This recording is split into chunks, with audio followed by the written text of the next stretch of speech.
coaches. You know, we picked up a couple of them. We don't look at all of them. There's always coaches getting fired at the end of the year.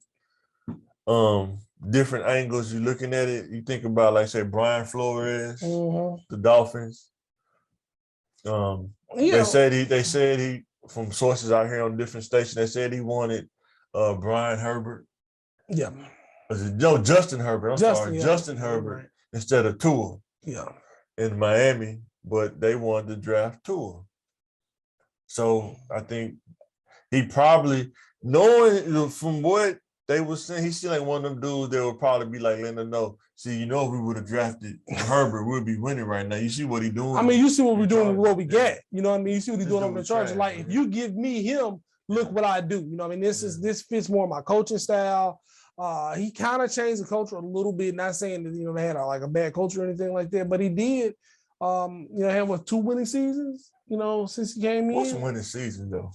I mean, when you're losing more like you. So when you only winning, I guess if you what? Well, 500. Yeah. Well, you'll be 500. 9 and 8, something like that. Yeah. That's considered a winning season. As long as you win more games than you lost, or you've improved, like you get to 10 wins, you get something like that. If your team only won 3 games before you got there, and now y'all win 10, 8, I mean, you've changed that. You changed that's a winning season. I mean, y'all went from 3 wins to 9. I think he had 14 wins before. I think he didn't get along with ownership, though. Yeah, of course. I mean, because his numbers. That's the thing that'll mess you up quick. Because his results were good. I mean, I think he won like 14 games. I think he wanted Deshaun Watson, too. I think they didn't want to get him in. I think he wanted to trade for him. Yeah. And it's like, they probably was like, nah, we're not bringing dude in. And this goes out to all the little boys and girls out here in the world. Despite what your results are, you don't get along with management, they will get rid of you. You know what I mean? There are corporate world all the way up to NFL, yeah. Well, you don't fit the culture. They'll find some reason, you know what I mean? We don't. I think the only thing that's crazy, I think they get their full. Don't they have to pay the rest of their contract out when they fire them, though? Yeah, depending on what they fire them for. But guess what? They say, I got money like that. I just don't want you. Man. I don't want you. I'll pay you full price for you to leave. Yes. Pay it, collect them. But they try, that's why they try to do, short-term contracts. He did 2 years out of 3, maybe, you know what I mean? We don't mind, paying that year just to get who I want in there. Yeah. And when you rich like that, you pay for what you want. Yeah, billionaires, yeah. Yeah. Now, this other dude, Joe Judge, he seemed like he got the hookup, the homeboy hookup, man. He had no business being a coach, man. It's like working at a job and like the CEO's son is like, man, this dude has no experience. This dude is 21 years old. You don't put this dude in a leadership position. Well, he was a special team guy, man. Yeah, man. Blows my mind sometimes. I wanted the players even respond to do in the locker room. Like, man, this is a special teams guy. What are you gonna tell me, man? Yeah. I got more experience in defense and offense than you do. And that's what you're dealing with, like, between the college and the pros. Like, some of these, like, quarterbacks and receivers, like, well, no, I'm a college graduate, and I've been playing in the NFL for, like, 10 years. What they seeing Daniel Jones, like, he went to Duke. What college he went to? Ivy League school. Like, what do you see in this dude? Like, this dude is garbage. Daniel, maybe they like this name, Daniel Jones. It's a sellable name. Yeah. So if he would have been good, but, man, I ain't finna draft no quarterback, man, from no Ivy League school or whatever school he went to, man. And he ain't that good, man. You crazy, no. Yeah, and it's understand.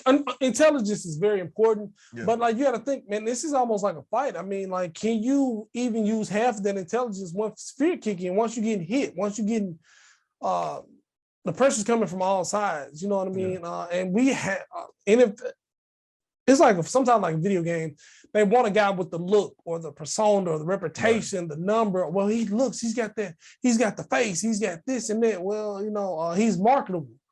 But can he show up on the field? I don't care how good you look or how good your throwing motion is if you can't complete the passes or produce those results. So is it, when these kind of coaches get fired, is it more the players or is it more the coaches? So you're saying, like, if they would have got the draft picks they wanted, or if they would have had a better team, sometimes they would have won more, and they still don't live up to. They don't live up to what you think they should be or their potential, I guess, or what they mean. So in that case, I do put it on a little bit more on the coach. Sometimes you have to adjust to what you have. Like you traded for a quarterback, or you drafted a quarterback, and they don't produce like you want them to. But how do you make them produce as a coach? Like, let's say with Tua, like if you watch film with him, you go to preparation, but when he go on the field, he's actually in the game.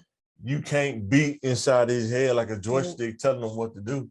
He has to perform on that end, right? Yeah, and I think at those points, what you do, you have to work with their strengths. You know what I mean? Whether it's cutting down your playbook, whether it's changing the things. What I'm saying is, he's got to be good at something. Still has to. You can lead him to the wall. Oh yes, yeah. He still has to. Make the plays though. Yeah, he does have to make the play. So you have to start at some point. Like, okay, he can't do. I need him to do 10 things. He can't do any of those but 3. So we got to start with those 3. So we got to break my playbook down to the 3 things that he can do, and then try to very slowly get him to where you need him to be. And maybe we'll add 4 next week. You don't have time for slowly because you're in the NFL, not for long. Man. Yeah, and exactly. But you have to do what, you can sit here and complain about, hey, I should have got the other quarterback, or maybe we should get somebody out of free agency. You can sit there and cry about that, or it can be not for long. You have to work what you get. Like, if you got to break it down to just one side of the field, hopefully you can disguise him and hide him until he can develop some confidence or whatever it is he needs. Coaches, you have to figure out what it is he needs. That's your job. Know how to find schemes for what they have. They may not be the best. Like Tony Dungy, man, with the Colts. I mean, I can't even name a cornerback. But that cover 2 will save you. Yes.